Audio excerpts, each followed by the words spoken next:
既然你不知错，就在外面好好静静心。什么时候知道错了，什么时候回来给夫人磕头。您我之间本就没有名分牵连，我实在不敢认您做母亲，以后别再来看我。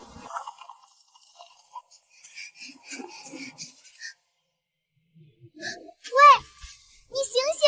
大雪天睡在这里会冻死的。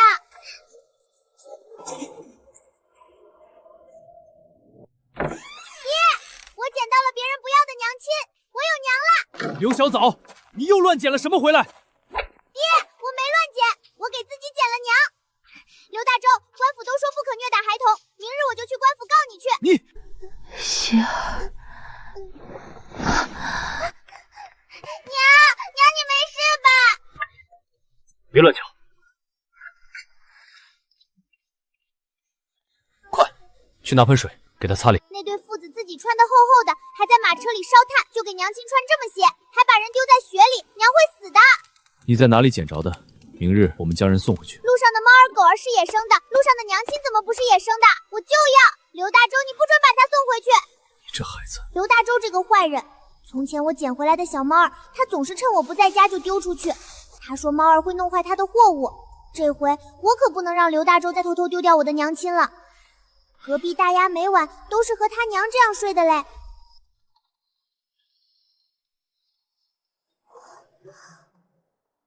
好软，和刘大周的不一样。他的手也好小。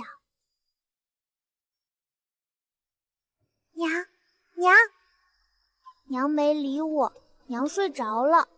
算了，等你醒了再说。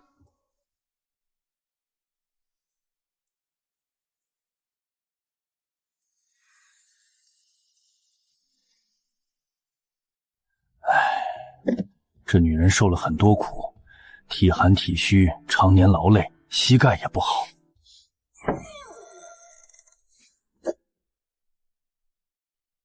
拿去，这是枕巾，用最好的药，我们要救她。娘，你终于醒了，你别怕，以后我和爹一定好好对你。往后家里的衣服爹洗，饭爹做，小枣每天给你捶背捏腿，咱们一家一辈子就剩下幸福这一件事了。你们是谁？别过来！娘，你别动剪子，小心扎到手。我叫刘小枣，我是小枣啊。妹子，你别激动，千万别伤着你自己。妹子，你真别怕，是我家姑娘昨晚捡到你的，你这身上的衣裳也是隔壁大丫她娘过来帮你换的，我们真不是坏人。娘亲长得真好看，跟画里的神仙娘娘似的。娘，你吃，这是我最舍不得吃的饴糖。谢谢你，小姑娘。你叫什么？我叫小枣。娘亲的记性可真不好，不过我不介意。我叫胡玲。胡玲，这名字可真好，听起来脆生生的，跟风铃似的。我是江南人，本是跟着表哥来京城寻亲的，却不慎走丢了。大喜过望！昨晚那马车上的臭小孩果然不是娘的孩子，那从今以后我刘小枣就是娘唯一的孩子了。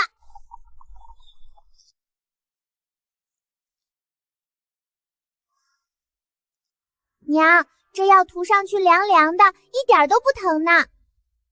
小枣再帮你吹吹，吹吹就不痛了。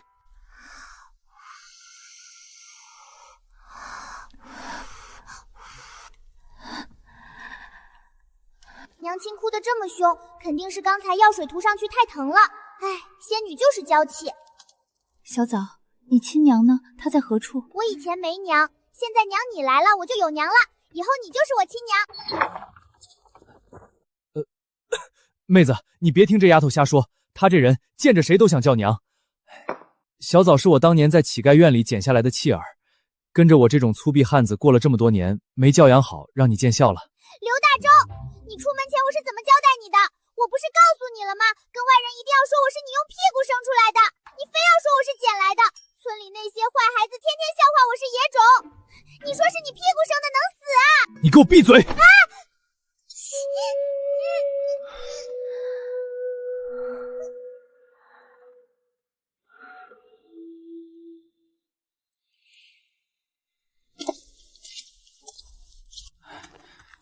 家里人都已经过世了。妹子，你先安心住下，等明儿我去街上帮你寻寻，看哪里有招工的。等你以后攒够了银子，咱再帮你租个正经屋子。爹，为什么不干脆让她做我娘，留在咱家不就好了？咱家啥条件？又穷，我长得还丑，再加上你这丫头整天调皮捣蛋不听话，哪点配得上人家胡林？再说了，人家自己也没提这事儿，咱不能挟恩图报，更不能白白糟蹋人家好姑娘。真是个蠢材，刘大周，你就是个蠢材！这就是大丫娘教我骂的，用来对付刘大周这种死脑筋正合适。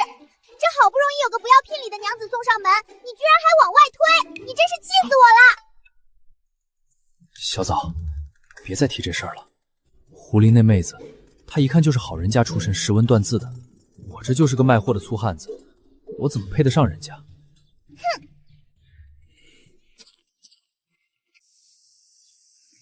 哼！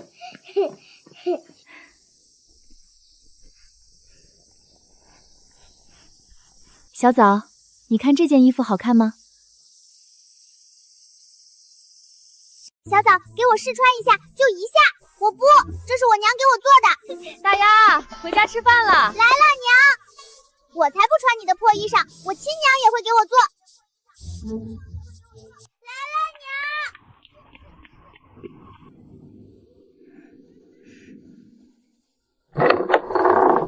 小枣，回家吃饭了。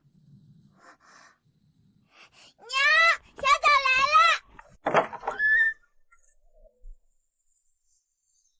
买了件夹袄，里头塞了厚厚的棉花。住在这里已经很麻烦大哥了，怎么能收这么贵重的东西？你帮我收拾屋子，还照顾小枣，应该的，这都是应该的。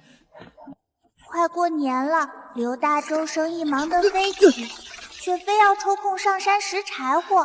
他怕娘不好意思，总偷偷放在窗下给他烧水梳洗用。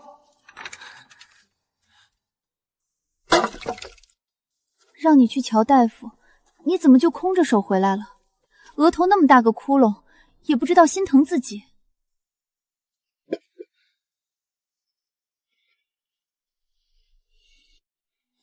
我是男人，这点疼算什么？你瞧瞧你那手，都冻得红红紫紫的了。小枣夜里跟我说，你痒的都睡不着觉。快抹上试试。刘大周这招使得好啊，我也不能被他给比下去。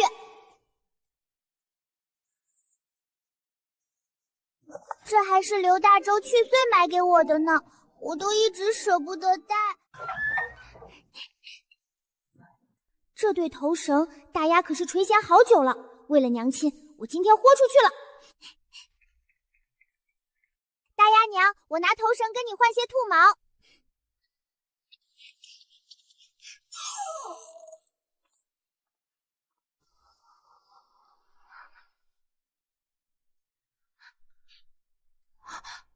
小枣，你打哪儿弄来的兔毛啊？那是小枣让大丫娘专门给娘做的。我看娘每天脚都冷冰冰的，穿上这厚袜，保准暖和。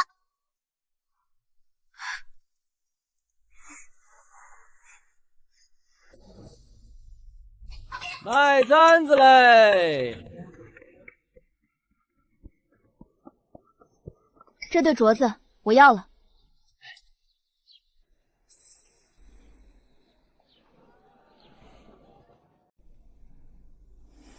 瞧，别人家的姑娘都有，咱们家的小枣自然也要有。娘，小枣戴上这个是不是就跟娘一样脆了？什么脆？就是像风铃一样清脆悦耳的脆呀。好小枣，娘的名字是铃，铃铃作响，可不是风铃的那个铃啊。刘小瑶，你个没皮没脸的东西，又犯浑了是不是？阿头，爹，你干嘛打我？你竟敢缠着你胡姨要这要那，咱家什么条件你不知道？我没缠，我没有啊，是娘自己给我买的。刘大周，你疯了！有什么话不能好好说，别打孩子呀！你护着他干啥？这死丫头整日就知道要糖要糕饼，嘴馋的没边儿。如今倒好，还哄得你将耳环卖了买这个，我今天非揍死他不可！不见了，真的不见了，我不戴了，娘，我不要了，我这就脱下来。娘亲戴那对耳环多好看啊！我这手又黑又短，戴着老狮子银镯子也一点都不好看。刘大哥，你怎么能不分青红皂白就打孩子呢？小枣如今也是个6岁的大姑娘了，有什么话你要好好同她说才是，怎么能动不动就打她屁股，损她脸面呢？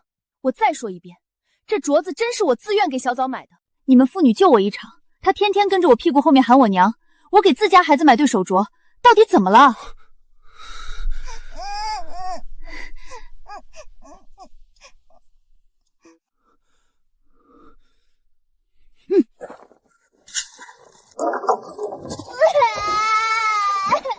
爹对我一点都不好，只会打我，我不要爹了，我就要娘。好，小枣，别哭了，瞧瞧这脸，都要哭成小花猫了。这么冷的天，万一这张脸哭花了变丑了，等长大了可就不能嫁给隔壁村的二牛了呀。那我不哭了。娘笑起来可真好看，像雪地里开出的花一样。小枣，你愿意让我留在你家吗？我愿意吗？我太愿意了。我要是有尾巴，现在肯定摇出残影了。娘。哎。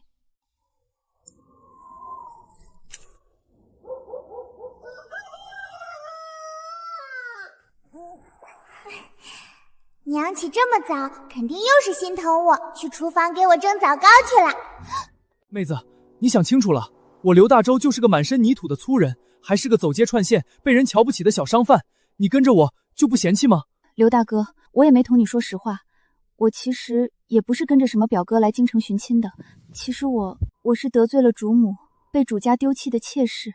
刘大哥，我不光出身卑贱，我还生过一个孩子，这些你会不会嫌弃我？急死我了！刘大洲，你个木头，快说话呀！你要是敢嫌弃，我就带着娘离家出走。嫌弃？我嫌弃你个球！那些人不要你，那是他们的损失，他们没眼力劲儿。你是个顶好的姑娘，我和小枣都喜欢你。我刘大洲今日当着这天，当着这地发誓，往后余生，我全心全意照顾你和小枣一辈子。若有二心，叫我天打雷劈你！这刘大洲平时笨嘴结舌，今天说话还挺好听的，算他立了大功。我愿意。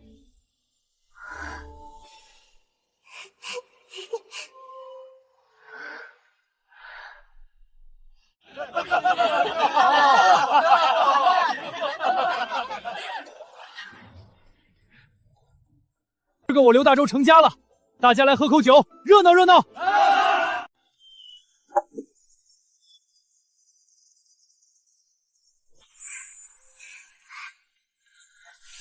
这就妥了，礼成了。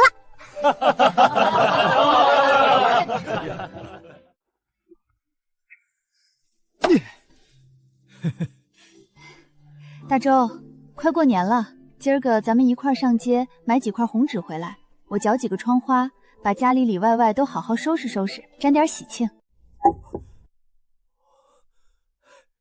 是，灵儿，你说的对，你说买啥就买啥，全听你的。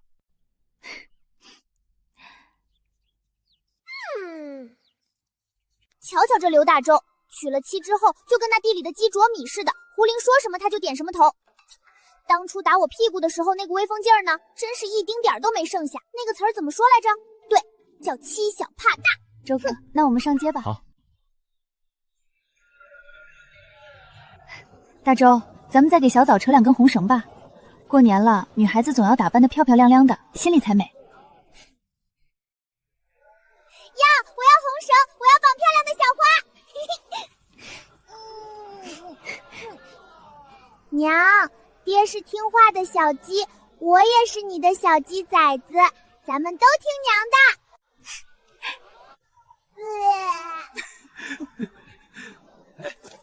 走，来。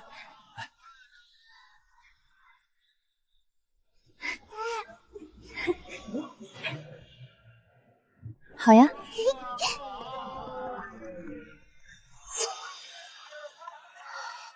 本来今日开开心心，可偏偏又碰见了那辆马车。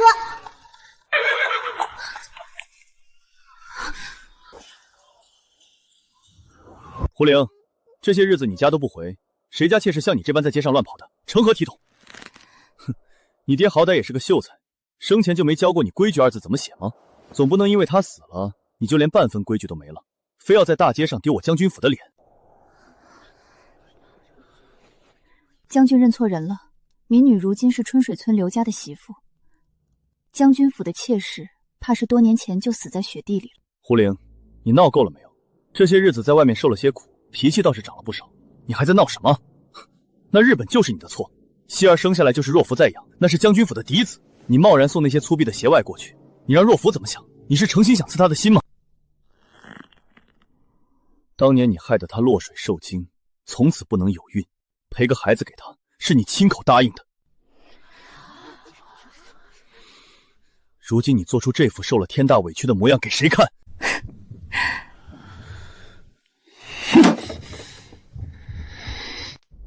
我没有答应，我从未答应过。恒若弗露水和我半点关系都没有。文英，我同你解释了这么多年，你何曾信过我一次？你只信他的一面之词。孩子一出生你就硬生生从我怀里抱走给了他，我从来没同意过。文英，我这辈子最后悔的事，就是当年从那条河里把你捞上来。我当初就应该眼睁睁看着你溺死在水里，救你，才是我这辈子最大的错。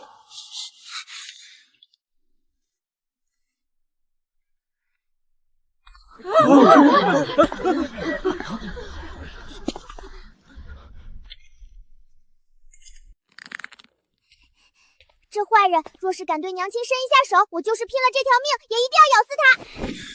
好了，别闹了好吗？希儿和我们都很想你。那日把你丢下马车，本将不过是想让你在外面好好反省反省，磨磨你那不听话的性子。希儿终归是你的亲骨肉，你这个做亲娘的，怎么还和一个孩子计较起长短来了？你不准抢我娘亲，你走开！这是哪里钻出来的野种？竟敢对本将如此咆哮！将军莫不是忘了，当年你亲口说过，我这种出身，连给你做妾都不够格。所以我胡灵，从来就不是你府上的妾室。如今我已经另嫁他人，正式成婚。文将军，你我已是陌路，还请回吧。好得很。胡灵，你非要用这种下贱的方式同我赌气是吧？为了气我，你竟自甘堕落到这般地步！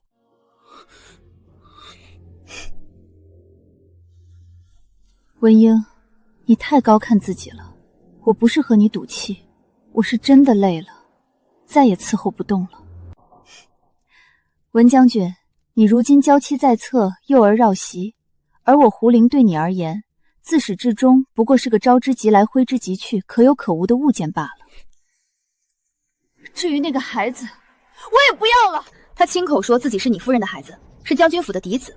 既然他觉得与我这个身份卑贱的罪民没关系，那便真的没关系了。好，胡灵，你有种！既然你觉得我将军府处处不好，那你滚了就再也别想回来。本将倒要看看你离了本将后瘦成什么德行。那日你怎么没冻死在雪里呢？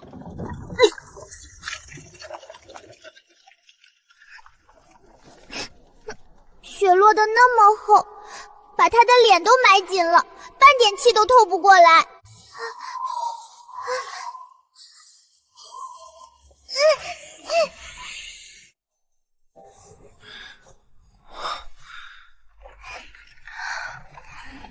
晚上，我缩在胡灵怀里。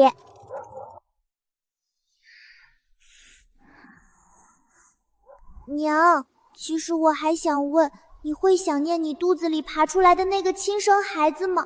我刘小枣虽然机灵聪慧，可到底不是你亲生的，我好怕啊！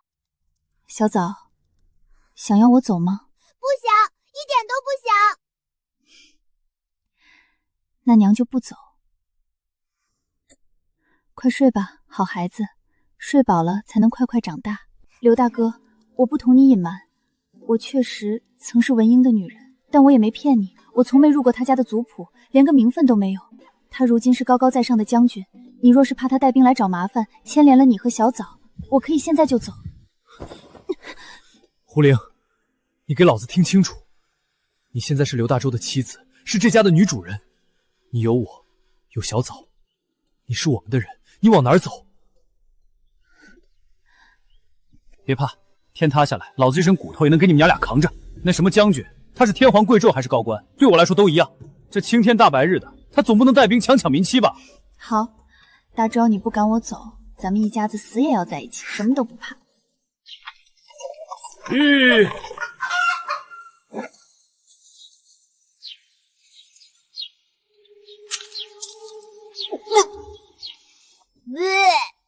这是什么破地方？到处是泥巴和臭味，真是脏死了。胡姨娘呢？让她滚出来见我。这种狗窝怎么住人？站住！这是我家，你是谁？谁准你乱闯的？哼，凭你也配问本公子的名讳？真是没规没矩的脏东西！哼，谁让你穿这件衣服的？这是我的小老虎，是胡姨娘绣给我的。你这个小偷，你凭什么穿在身上？你撒手！这是我娘给我做的。你敢推我！哪儿来的下贱丫头？这可是将军府的小公子，金尊玉贵的命，你竟然敢动手，我看你是真的不要命了。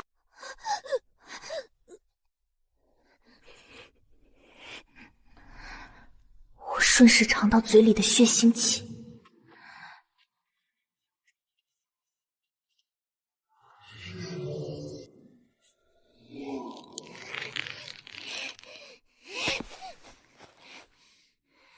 你居然把我牙打掉了！哎呦，你这贱蹄子！你凭什么打我奶娘？你这个满身泥臭的小偷！你偷了我的衣服，还偷我娘！抢我的牙，还敢抢我娘！我打你！小枣，住手！都住手！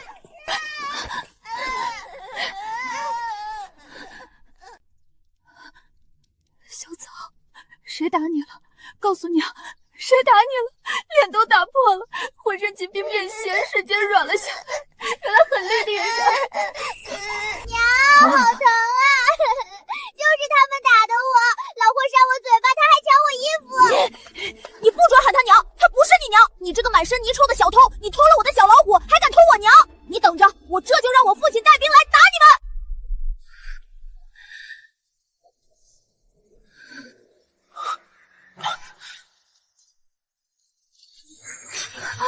文熙，你到底在闹什么？我也好疼，你看，这都是那个野丫头抓的，你怎么不看我？你快看啊！胡姨娘，你快帮我吹吹，以前我受伤了，你都会吹的，你快看啊，都是他打的。嬷嬷，你思知道你不仅由着公子出夫人给胡闹，还让他这一身尊贵的皮肉受了损，你这条老命，怕是今天就要交代在这儿。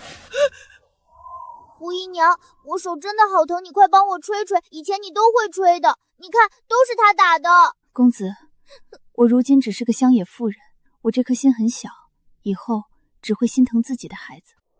公子请回吧，天快黑了，你母亲找不到你，肯定急坏了。我不走，我就不走，他急死才好呢。唉，灵儿，天都黑透了，这荒郊野岭的，别让孩子在外头冻着，孩子还小呢，先进屋吃口饭吧。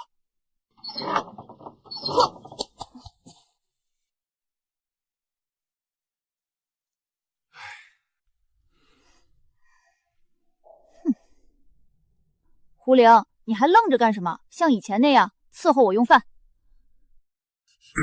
我说你多大了，还要人喂饭？你没长手吗？不吃就给我滚出去，刮出去！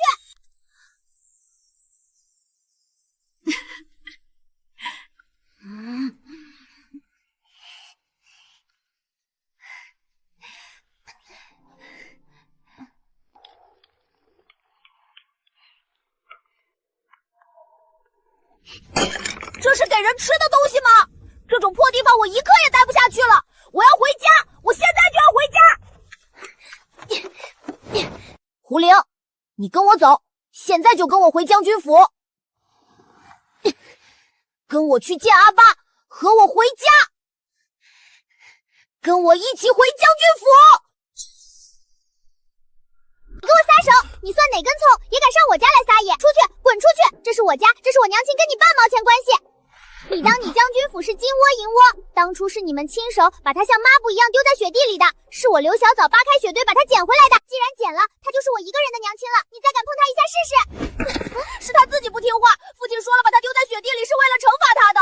母亲也说了，他这种身份低贱的人还妄图靠着我攀富贵，简直是痴心妄想，非要丢在外面好好磨磨他的性子才好。你为何不跟我回将军府？现在和我回家，和我一起回去。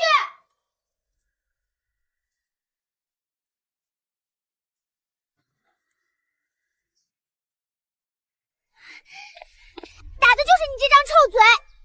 你是猪狗吗？自己没脑子，只会听你爹娘的。除了会仗势欺人，你还会干啥？你就是个没用的废物东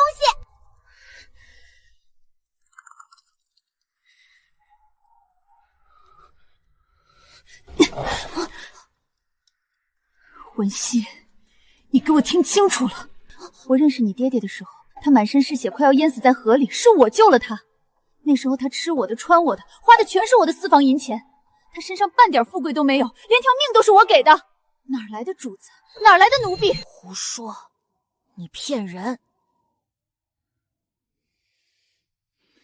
等跟我回去，回将军府，跟我回将军府！啊！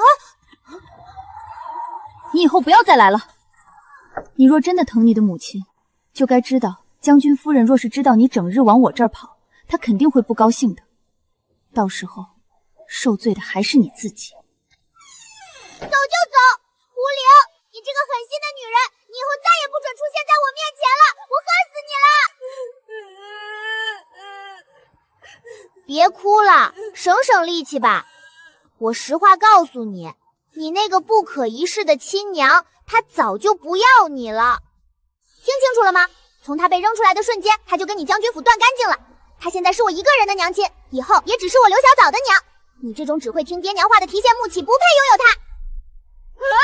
我不信你骗人！狐狸，你回来！你放开我！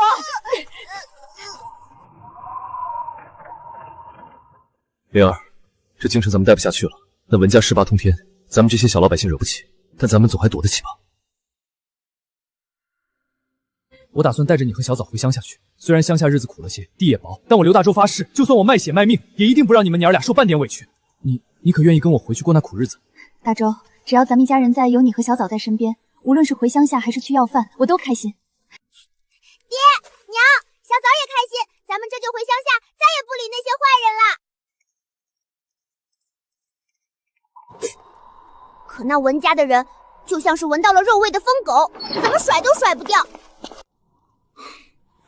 灵儿，这几日我也反思过了，你之所以闹着不肯回来，是不是还在为若弗碰碎了你原本那对镯子生气？瞧，我给你买了对更好的，这种水头京城也没几对。民女消受不起这等贵重物件，将军还是请回吧。本将给你的东西，你只管带着，这京城还没人敢驳我的面子。将军自重，民女已有夫婿，这等贵重物品，民女消受不起。自重？胡林给我谈自重？你我同床共枕多少年，希儿都那么大了，你现在要我自重？胡林不敢。将军的正妻是名门望族、高门贵女，那是天上的人物。我不过一介草民，哪里敢跟夫人相提并论，更不敢坏了将军的规矩。灵儿，你还是在怪我是不是？当初我是骗了你，说家中无妻，可我要是不骗你，你怎么肯跟我回京城？我也是为了你好。宿州那种苦寒之地，地面民穷，哪里比不上这京城的繁华富贵？你听听你自己人好的方式，就是把他骗进京城，剥夺他的身份，让他没名没分的给你做妾吗？你名分真的那么重要吗？这么多年在将军府，衣食住行锦衣玉食，除了那张废纸般的名分，我什么没给你？你给我什么了？文英，你摸着良心问问自己，你到底给我什么了？恒若弗当年自己跳下水，指着我说是我推的，你查过吗？你问过我一个字吗？你只知道不由分说把刚出生的希尔周抢走，亲手交到他怀里，还是你所谓的偏爱？他故意砸坏我王母留给我最后的遗物，那是我的命。我不过是找他争辩了几句，你就心疼你的娇妻受惊，责罚我一个人跪在正院的雪地里，甚至在大雪天把我像块破布一样从马车上丢下去等死。哦，对了，连这世间最贱的一纸名分，见我还得按正经规矩来，太生分。文英，我这辈子最后悔的事就是当年从那条河里把你捞上来。若是能重来一次，我宁愿亲手按着你，让你溺死在那条河里。那样的话，我那正直了因为我这个无名无分的孽女气死在苏州，我也不会在你这吃人不吐骨头的京城里白白掏脱了这整整6年的光晕。好了，别说这些扎心的气话了。去宿你不是闹着想去看花灯吗？那时候忙。今年我一定带你和希儿一起去，咱们买最大的花灯，就咱们一家人，好不好？胡灵，本将不信你真能放得下希儿，那是你身上掉下来的肉。我也打听过了，这姓刘的不过是个走街串巷的下贱商贩，那个叫小枣的死丫头更是从乞丐院里捡来的野种。一个野种，一个商贩，怎么比得上将军府的荣华？怎么比得上你亲生的骨肉？听话，跟我回去。一个捡来的便宜货，不值得你搭上一辈子。不准你欺负我娘！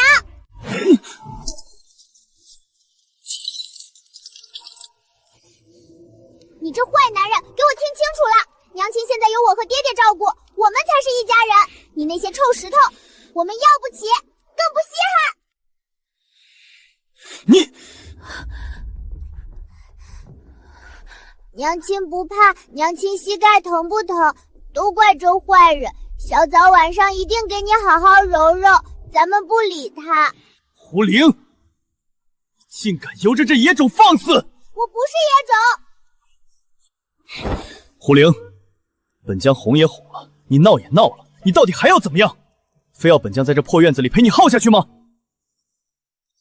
哼，只要你乖乖跟我回去，本将立刻给你妾室的名分，让你入府。希儿那边，本将开恩，准他每月在你院里住上3日，这可是旁人求都求不来的恩宠，你还不知足吗？恩宠，名分。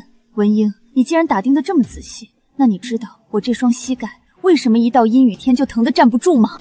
膝盖，你那是受了寒气，回府找太医调理便是。你问这做什么？那是拜你那位宽厚的夫人所赐。希儿刚出生的时候，我想孩子想得快疯了，只能偷偷去瞧一眼，结果被恒若夫发现了。恒若夫说我血脉低贱，根本不配生孩子，更不配见将军府的嫡子。他让我每夜在正院门口的雪地里跪够2个时辰，才肯让我隔着窗户听听孩子的哭声。那时候你就在屋里，你抱着你的娇妻轿子，离我就只有10步远。你是真的瞎了看不见，还是觉得我这贱命跪一跪无所谓？本将当年常在军中，我是真的不知道。是啊，你是高高在上的将军，你当然不知道，牺牲我一个人的委屈，能换来你那一大家子的安生，你当然想不知道。文英，死心吧，大周对我很好，这份踏实你给不了。即便以后跟着他去街头讨饭，我也心甘情愿。小枣这孩子也乖得让人心疼，在我心里，他早就是我亲生的孩子了。我真的太累了，在将军府的那6年，我像个活死人。文英，放过我吧，也放过你自己。我如今已经正式成婚，嫁作他人妻，往后余生，我绝不会再出现在你们面前，更不会打扰你们的富贵生活。将军，雪大了，上车吧。刘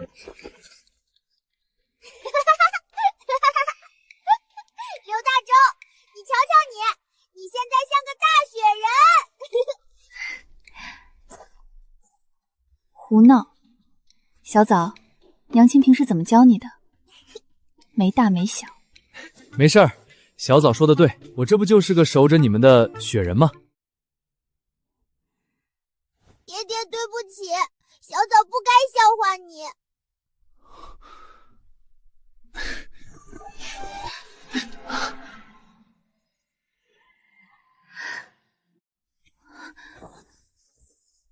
你瞧你，都冻成这样了。方才我就站在窗根底下，想出去给你披件厚实的夹袄，可看着那将军，我又怕惊扰了你们说话，怕坏了你的事。刘大周，你方才躲在那儿，就不怕我真的心软了，转头跟他回那金尊玉贵的将军府去？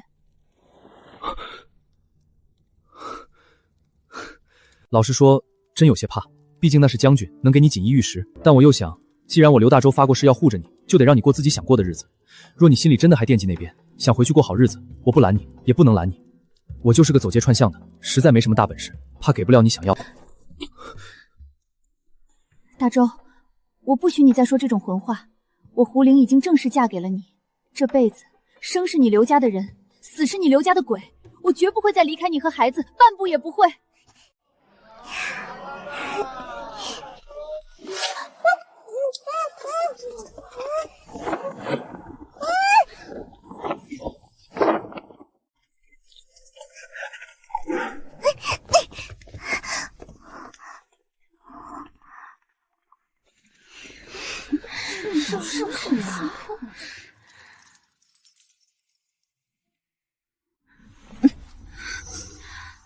这就是那个小野种，回夫人正是此女。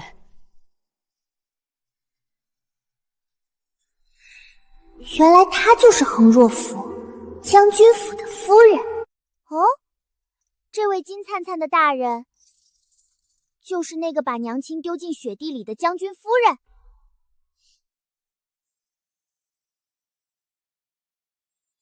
这就是那个把娘亲丢进雪地里的坏女人，那她就是那个爱哭鬼文熙的娘了。听清楚了，我不是野种，我有爹爹，有娘亲，我有家。夫人，将军和公子这2日为了那贱人都不开心，府里死气沉沉。如今抓了这小贱人，还怕那胡林不上门？等他自己乖乖爬回来，咱们就直接关进后府，乱棍打断他的腿，看他往后还拿什么跑。这小贱种眉眼间还真和胡林那贱人有些像。果然低贱之人生的种都是一般相似的模样，令人作呕。从前看将军喜欢，当只家雀养着解闷也就罢了，如今他竟然上了心，那这贱人就留不得了。还有那个孩子，到底也是个养不熟的白眼狼，这种时候心里竟然还惦记着胡林。罢了，等处理了那贱人，多找几个年轻的女子为将军开枝散叶便是。你娘当年就是这么不知死活。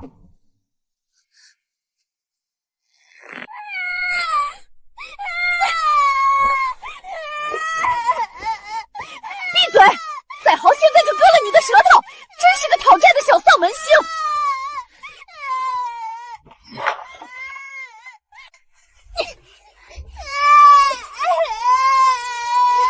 老实待着吧，吵死了！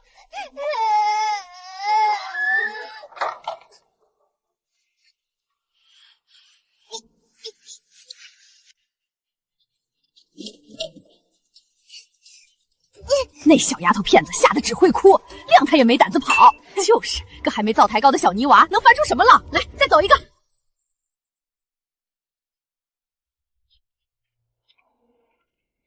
这爱哭鬼明明同我差不多大，娘亲教我许久，我才勉强写出自己的名字。他怎么都会看这种大书了？哼，一定是那脑子像娘亲，聪明都给他占了去，真嫉妒。你怎么会在这儿？你怎么进来的？文熙，你还有个好母亲都要杀人了，他把我抓来就是想用我有当诱饵，把我娘亲骗进府里来杀掉。他才亲口说的，他还要把你这个亲生儿子也给废了，说不要你了。你骗我，肯定是狐狸那贱，狐狸又惹母亲不高兴了，一定是他的错。我也没指望你这榆木脑袋能听懂人话，既然说不通，那咱们就换个法子。放开我！你放！哎呦，你这野丫头，别打了！我听你的还不行吗？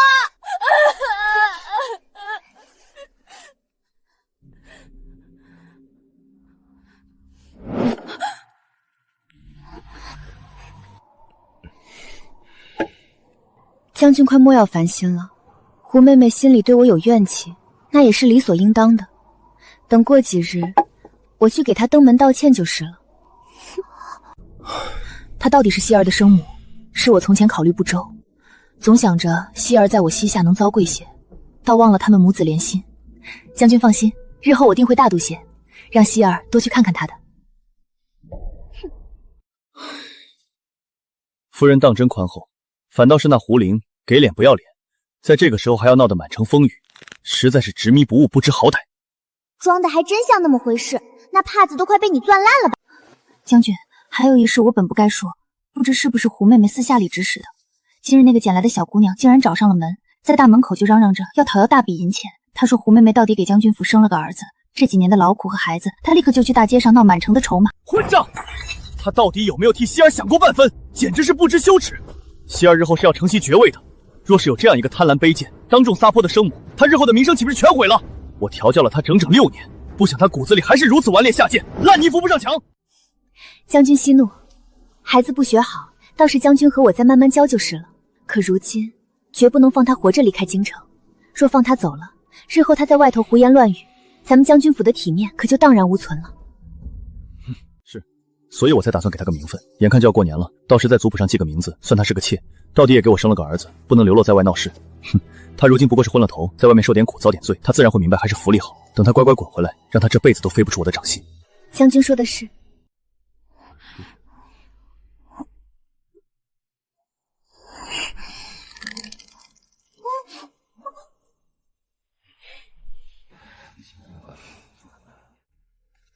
你听到了吗？我母亲对我胡姨娘多好，哪怕她名声扫地，我母亲还在为她求名分。可你看看，胡岭竟然还教唆你来讹诈我将军府，你果然是想带坏我的名声。文熙，你脑子是被狗吃了还是长在猪身上了？你哪只眼睛看见我是来要钱的？我是今天在大街上买包子，被你们府里那群恶狗呼啦啦直接架上马车绑过来的。娘亲从来没让我来过这里，她是宁愿讨饭都不想再沾面这将军府一根头发。我娘现在发现我不见了，肯定急疯了。文熙，你现在就跟我走，既然你母亲敢绑我，那我就绑了你这个当儿子的，谁也别想好过。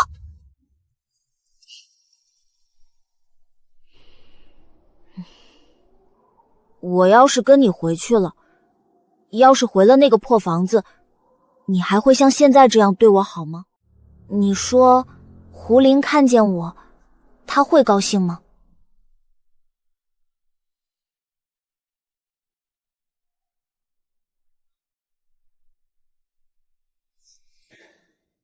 他以前瞧见我都是很高兴的，虽然我总是冷着脸，可他总会给我准备热乎的糕点。你说我要是待会儿主动同他说几句话，他是不是会更高兴了？少废话，快爬！再晚点你就得陪那毒妇过一辈子了。全京城最快的速度，去春水村，快！这可怎么好？报官也没个回音，那马车明明就是往大地方去的，这可如何是好啊？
还有没有王法了？这京城难道是他门家开的不成？高官显贵就能这么糟践人，就能在大街上明目张胆的强抢民女，掳掠幼童？文英、恒若甫，你们大人的安杂事、坏心眼子往我身上使也就罢了，如今你们竟然卑劣到这种地步，欺负起一个年仅6岁的孩子！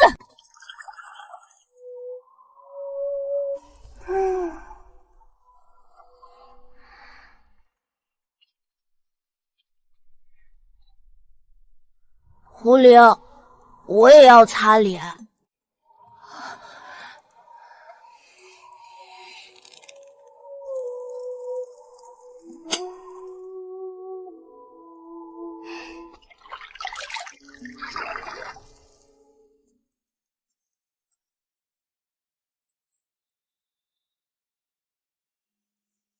希儿，你听清楚了，我以后绝对不会再回到那个吃人的将军府去了。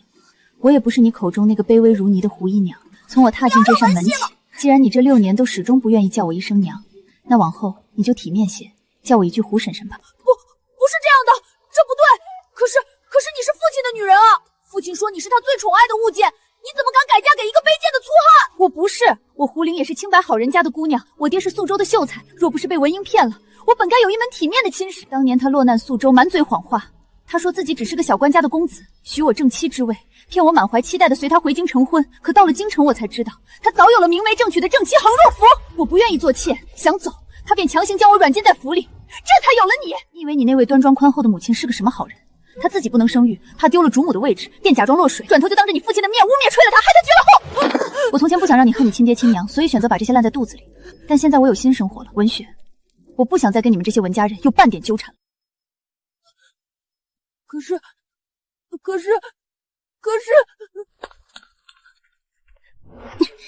明白了没？没有可是，她现在是我娘，不是你府里的活死人，滚开！瞧见没？这小老虎绣得多威风，这可是我娘专门给我一个人绣的。你以前有的那些，以后可都没了。当初是你和你那个爹亲口说不要娘亲的，既然你们把她像垃圾一样丢在雪地里，我刘小尖捡到了，那她这辈子就是我一个人的娘了。你想抢，做梦去吧！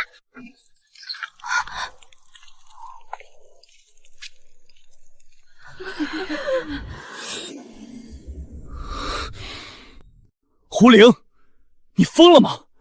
你到底在孩子面前胡说八道些什么？怎么，将军做了丑事怕人听？我说什么？我不过是在教这孩子说实话。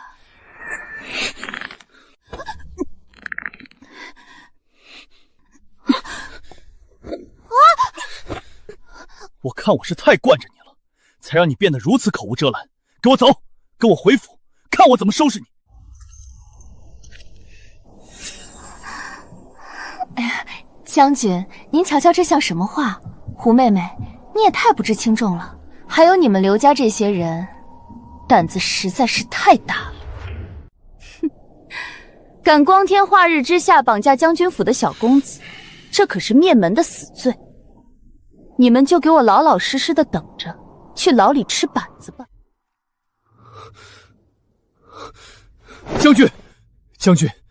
将军虽位高权重，可这青天白日也不能明抢别人的媳妇儿吧？你撒手！我爹爹说的对，这儿没你们的女人，我才是娘亲的孩子，她是我刘家的媳妇。媳妇？你这个下贱的商贩，也配用这2个字称呼她？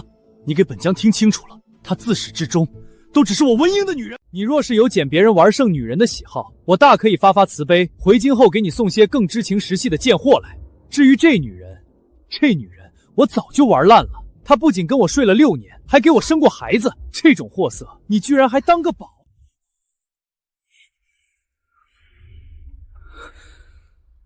将军，你保家卫国，杀敌立功，我刘大周从心里敬你是条汉子。将军，你虽尊贵，可胡冷现在是我明媒正娶的妻子，是我刘家记在官府名册上的内人，我绝不允许你当着我的面这么编排她、作践她。在我眼里，她没有半分不好，她是这世上最好、最干净的女人。我刘大周没读过多少书，但我知道疼媳妇。我这一辈子，我不愿意看她再被别人欺负，更不忍心看她像以前那样没日没夜地跪在冰冷的血水里，被板子打，被指甲咔。她是个有血有肉的姑娘家，算我求你积点德，放过她吧。胡玲，本将再给你最后一次机会，你是要跟我回将军府继续做你的主子，还是非要在这漏风的破房子里跟着这个没出息的野男人，还有这个不知道哪捡来的拖油瓶过一辈子苦日子？文英，你听清楚了，我跟着他无论生死无怨无悔。好得很。胡姨娘，我要胡姨娘，父亲放开我！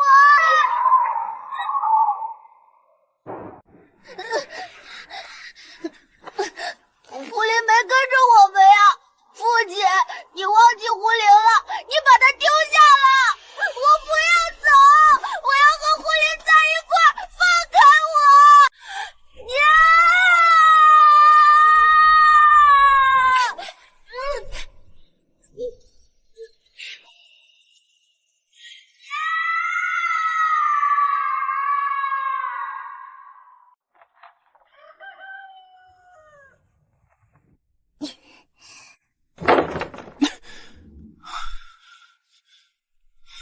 文英这个说话不算话的大人，他又来了，像只甩不掉的恶鬼。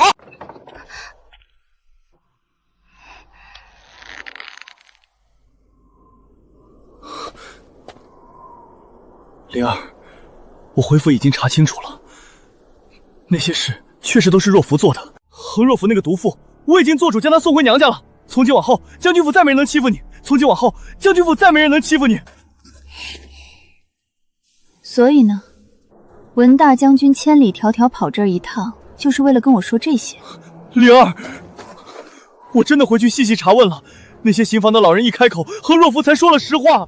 他本就天生不能生育，当年是他自己跳进冰湖里污蔑你，害得你受了那么多委屈。现在所有事我全都知道了。你放心，以后我会好好训诫那个毒妇，绝不让她再踏进京城半步。灵儿，你愿不愿意原谅我这一次，跟我回府，好不好？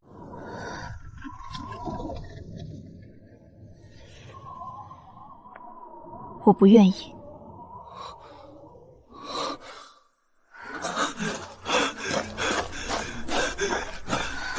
为什么？我已经为了你送走了若弗。将军夫人的位子虽然她占着名分，但以后希儿也会养在你膝下，她会叫你母亲，全天下都会知道你是她的亲生母亲。你还有什么不满意的？文英，你到现在都不明白，我要的从来不是这些，我要的从来不是将军府的荣华，不是一个姨娘的名分，更不是你施舍的补偿，我要的是尊重，是你当年许诺我的明媒正娶的一生一世一双人，这些你给不了我，也从来没想过给我。现在为丈夫，有女儿有家，文英，我们俩清了。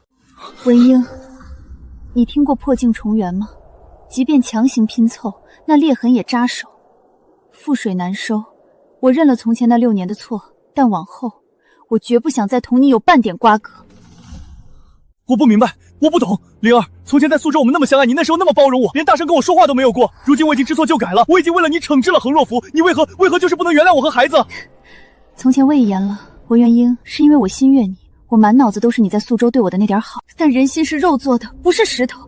你一次次纵容横若弗羞辱我，一次次亲手把刀捅进我心里，我的心被你一片剐没了，空了。你如今再怎么改，我也没有心再去爱你了。我昨夜在将军府外，就像你以前那样，在雪里生生跪了一夜，真的很冷，风吹在身上像刀子割一样，我浑身都疼得发木。我真的知道错了，我尝到那种滋味了。那个满身铜臭的小经济能给你什么？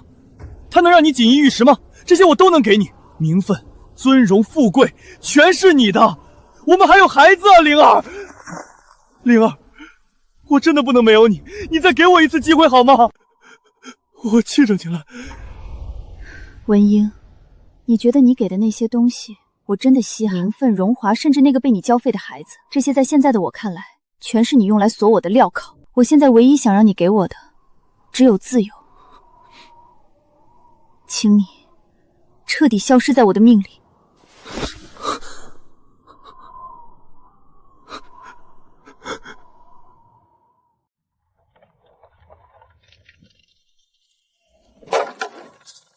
驾！娘，这车漏风漏得跟筛子似的，比将军府那马车冷多了。冷点怎么了？你这丫头懂什么？这风大才透气，京城的马车里头闷得出奇，有什么好的？哼，透气，这风再透下去，都能直接把咱俩吹成鲜鱼干了。好了，小枣，莫要难为你爹，等咱们到了乡下老家就暖和了，那里有我们自己的家。我们自己的，再也没人敢赶我们走的那种家。那房子破是破了点儿，但你放心，我会修。等回去了，我第一件事就是翻新房梁，屋顶肯定不让它漏雨，炕我也能给烧得滚烫。只要有我在，绝不会让你们娘俩受半点冻。大周，不要总觉得亏欠了我们，有你在，哪里都不算苦。不再寒冷，亮晶晶的，烟春再也没有半分过往的阴霾。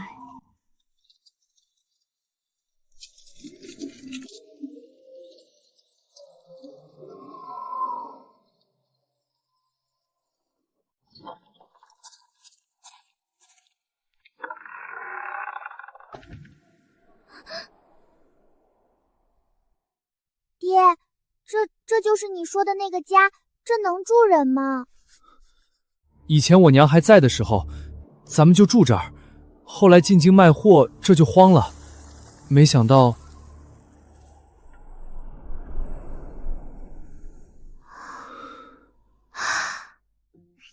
太好了，这就是咱们家了，这全是咱们的地儿了。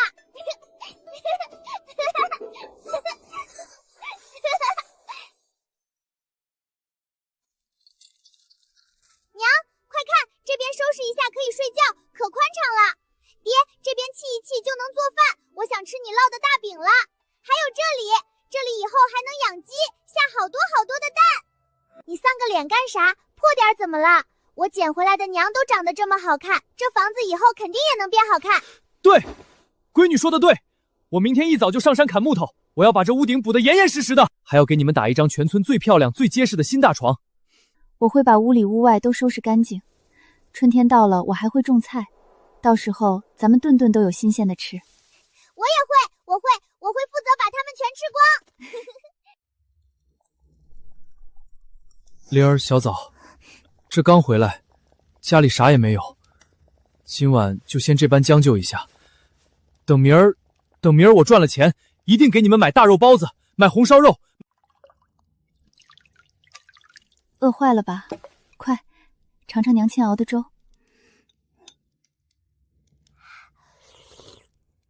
爹娘，这粥简直绝了，太好吃了！真的假的？你这丫头平日里嘴最刁，莫不是在哄我？当然是真的，我敢发誓，这粥可比那劳什子将军府里的山珍海味还要好吃上100倍。你这小蹄子说的跟真的一样，难不成你在那府里当真吃过什么好东西？没吃过，但我猜，像他们那种没良心的坏人，吃的饭肯定都是苦的、臭的，肯定没我娘做的香。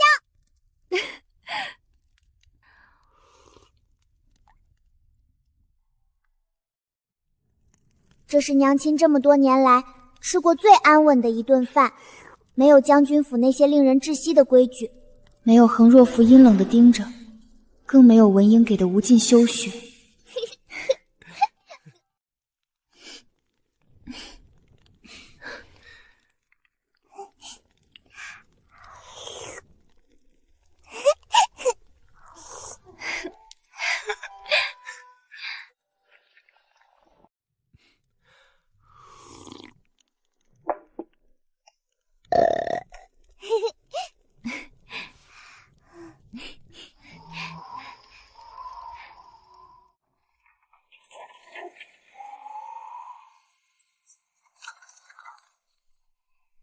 娘，好冷啊，风怎么这么大？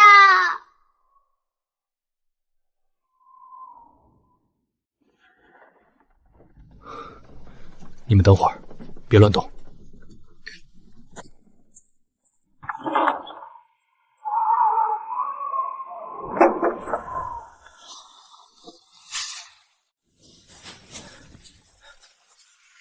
我不睡了，我就在这门口坐着，给你们挡风。大周，这天能把石头冻裂了，你坐在风口会冻出大病的，快进来歇着。没事儿，我刘大周打小就皮糙肉厚，这几缕小风跟把我咋样？只要你们娘俩别冻着就行。刘大周，咋了？是还有哪儿漏风不？跟我回来过种苦日子，你后悔吗？不后悔，我这辈子窝窝囊囊，没做过几件对的事，但带你和小牙回家，是我这辈子做的最对的一件事儿。我也是。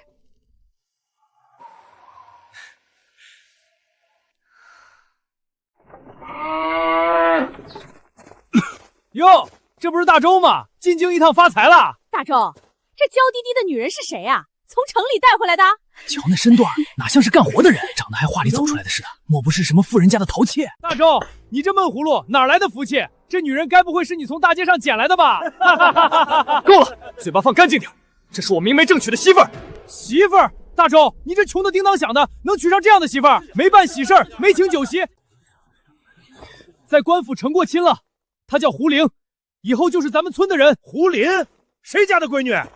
怎么以前没听说过？我叫胡林，从今日起，我只是春水村刘家的人。对，还有我是她亲闺女。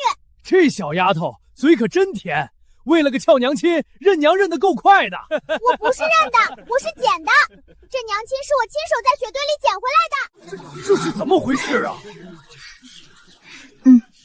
这孩子说的没错，是他在大雪天里救了我，捡了我。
娘，娘在呢，怎么了？你以后还会走吗？还会回那个到处是香气却想害死你的大屋子去吗？不会，这辈子娘哪儿也不去了。爹，那你呢？你会不会像丢掉那些破烂货物一样，哪天嫌弃了就把娘给丢掉？混账话！刘小枣，你记住了，只要老子还有一口气在，谁敢动你娘一根头发，老子就拎起斧头跟谁拼命。那就行，那从今天起，咱们就是真正的一家人了。这破旧漏风的小屋，此刻竟觉得比那金碧辉煌、冰冷刺肯的将军府还要亮千万倍。